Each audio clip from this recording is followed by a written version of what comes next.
మొన్ననే ఎన్నికల సంఘం ఒకటి క్లియర్ చేసింది. బురకా ఉండేటటువంటి అంటే ఓట్ల దొంగ ఓట్లు ఎక్కువగా బురకాలను వినియోగిస్తున్నారు మహిళల ఓట్లు వేయించడానికి గాను. కాబట్టి బురకా ఉన్నా సరే తనిఖీ చేయడానికి మహిళా సిబ్బందితోనే చేపిస్తాము.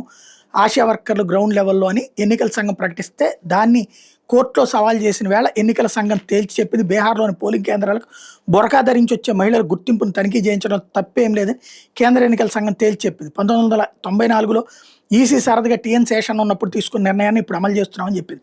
బురకాలో వచ్చిన వాళ్ళని తనిఖీ చేయాలన్న నిర్ణయాన్ని ఉపసంహరించుకోవాలని కొన్ని విపక్షాల నుంచి వస్తున్న డిమాండ్లపై ఈసీ స్పందించింది.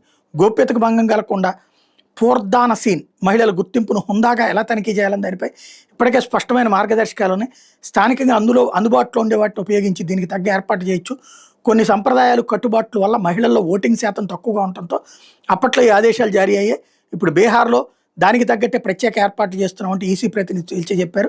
అంగన్వాడీ కార్యకర్తల సాయంతో తనిఖీలు చేస్తామని సీసీ జ్ఞానేష్ కుమార్ ఇదివరకే ప్రకటించేశారు.